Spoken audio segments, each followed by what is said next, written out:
Hi, this is Zach Meir with the Bulletin Board Heroes here at Zach's Traders Cafe for Friday the 14th of March.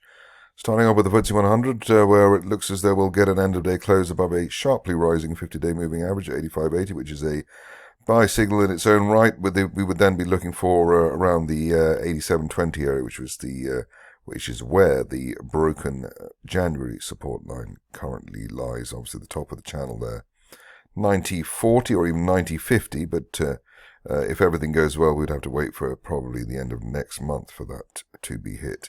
On the downside, not expecting anything lower than 9400, whatever happens, which probably includes World War III. Moving on to the DAX, which is here, having a good day, a good end to the week.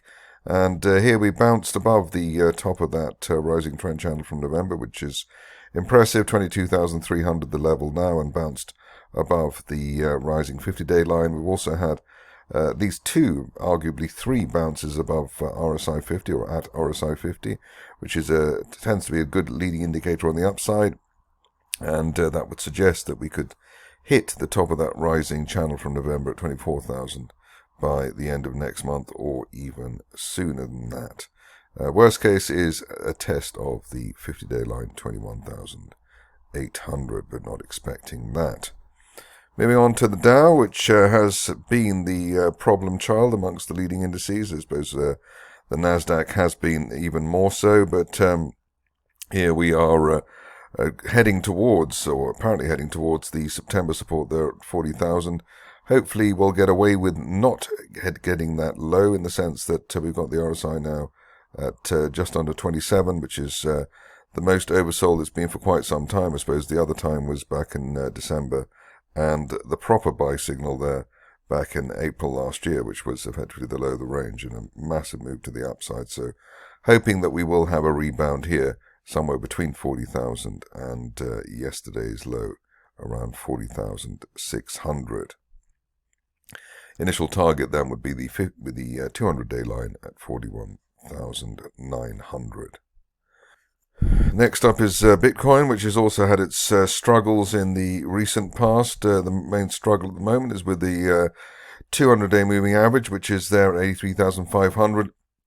We seem to be struggling with that as badly as we struggled with the 50-day line back in February, so that may be a warning sign that another leg down is on its way. 74,000 would be the worst case scenario at the moment for this market, even though at the moment we are just about staying within that rising trend channel from March last year at 79,800, and we have had bullish divergence, which is probably keeping this market up. So a low for last week, but higher RSI trace. But this market not really out of the woods unless we get a proper end-of-day close through the 200-day line and above RSI 50.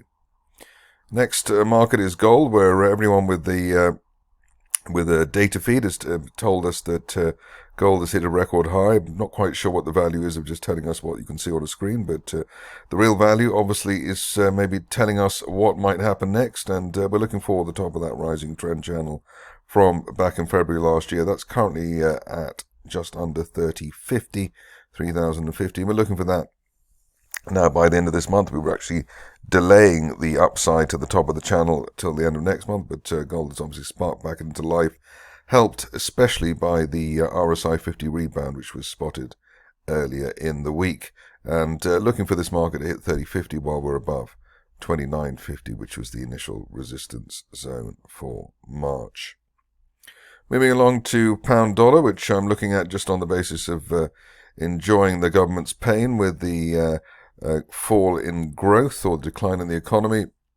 What a surprise. But what's interesting here is that even though we've had a shrinking of the economy, we're still in the run-up to a golden cross here for the pound, so rising 50 and 200-day lines, probably a month or so away from that. But end-of-day close through $1.30 could take us up to the top of the falling trend channel at $1.33, maybe by the end of next month.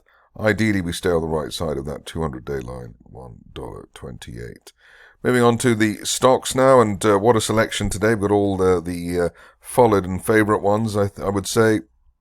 Here we're Andrada hit the initial target there, 3.25 pence, and above that we were looking for the next target up, 4 3/4. Not too far away from that today. I think we hit 4.3 pence, which is not shabby, but we're looking for 4 3/4 by the end of this month, or even sooner, especially while we're above the resistance on the way down around 3.5 to 3.6 pence. Obviously, the climbing tin price helping the situation there. On to Asiamet, where I charted it the other week when we were bouncing hard off the floor of that rising trend channel there at 0.73. Top of the range here is at 0.97, which is probably the minimum we're looking for at the moment. Ideally, we'd get up to the 1.1 pence area, which is the upper parallel of the support line there from back in September. Ideally, we stay above the 200-day line at 0.78 ahead of a move to 1.1 pence, obviously. Stirrings of potential funding news in the mix on that situation.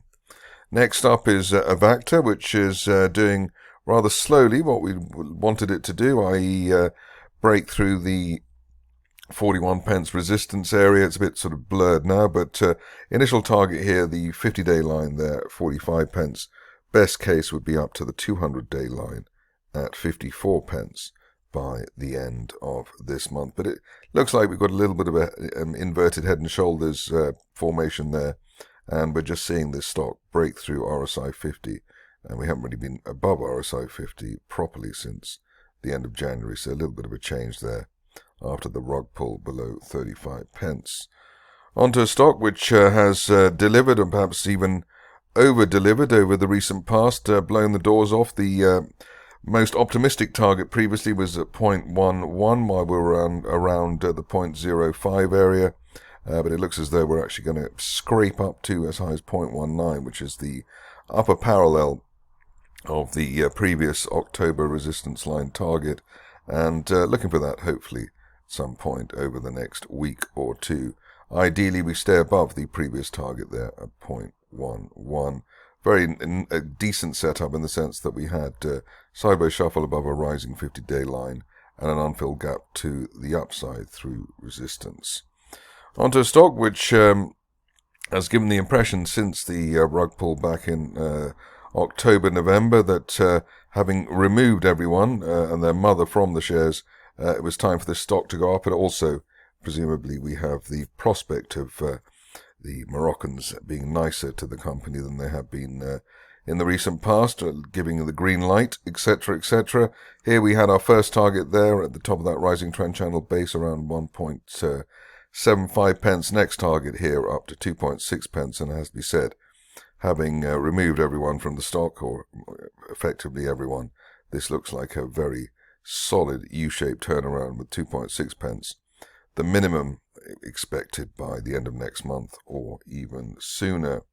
On to Eurasia, which has obviously got the Ukraine-Russia situation in its sights, still in a rather ragged range between the floor of this rising trend channel around 5.25 pence now, and the top of the channel up to 9.4 pence. I suppose if we get peace in our time, then the shares would head up to the top of the chart, or top of the channel, as that is the obvious destination we are looking for. Stock which had a minor flurry to the up, well, a major flurry to the upside actually, was GCM Resources. Here we had a push to the 200-day line, which tends to be resistance after a long bear market. We're going to have a second go, hopefully, with an end-of-day close above 2.4 pence, giving us a push to 3 pence over the next few sessions, and hopefully much more than that. The main resistance there up to towards the 6 pence area, which could be on the cards by the end of next month if we can stay above the first target here, 2.4 pence. Moving along to Greatland Gold, which has been identified by some as the best play on rising gold price. We've now properly hit for the second time the second target we had there. The first one was 8 pence, second one 9 3/4, and the third one, which there by magic, is up to 13 pence, which if gold makes a decent foray through 3,000, hopefully we could get by the end of next month. A nice overall ragged U-shaped turnaround there for the shares, and obviously we did have that golden cross back in January. Ideally, we stay above recent swing low there at around 8.8 pence. Moving on to a stock which I've never covered and never heard of before, which is quite an achievement, Life Science Right, and here we've gapped through resistance around 40 pence. Above that, looking for the top of that channel there, 55 pence. By the end of next month, the sizzle here is the way that 50 and 200-day lines are both rising now, so it looks as though we'll have a golden cross over the next couple of weeks. We've also had 3 unfilled gaps to the upside, so that looks like quite a keen situation for the bulls at the moment. Next up is Roquefort, which is a requested stock, and it was requested before the fundraise announced today. What's exciting, if there is an excitement here, is the way that the fundraise was at 1.5 pence, and we're staying above that. So hopefully the market thinks that's it in terms of the downside, and the shares are well bid for, ahead of a potential rebound, at least back to the top of the recent range, 4 pence plus. Another stock which is not exactly covered very much by anyone is Revel Collective, and here decent positive candles there since basically the second half of last month, so opening at the low, closing at the high. That indicates accumulation, also indicates that we'll have enough strength here to hit the top of that rising trend channel base at 0.46 by the end of next month. Ideally, we stay on the right side of 0.2 while we do that. On to the last few. The first one is another gold exposed company, and it looks like finally, after many attempts and a rather slow burn that we've had in the recent past, Thor exploration's on its way. Top of the channel there, a wide one up to 32 pence. We're looking for that while we're above 20 pence, so hopefully this time there'll be no jiggery pokery and the shares will actually make their way properly to where they should be, but above 20, looking for 32 on Thor. On to a stock which I thought was fantastic just a couple of weeks ago, but then it sort of dribbled down again. Here, though, it looks like it'll be second time lucky with this inverted head and shoulders pattern that we have there. And we gapped up the end of last month, gapping up again as well this month. So looking for a minimum here, obviously, at the 50-day moving average around 100 pence, and then after that, neckline resistance at 125. But let's just go for £1. While we're above the 82 pence area. Finishing off with the stock which had a massive degree of difficulty in the sense that Xtract Resources didn't look like it wanted to move at all, and then all of a sudden, unfilled gap to the upside that we had at the beginning of the month. Initial target here was a rather, initial target here was a 200-day line at 0.7. Best case was 0.86, which we've already exceeded, and we've managed to exceed. Next level up, if we have an end-of-day close through 0.86, would be as high as 1.3 pence by the end of next month. The Moroccan deal that the company announced finally sinking in with the share price as far as Xtract is concerned. That's it for me today. More updates over the weekend.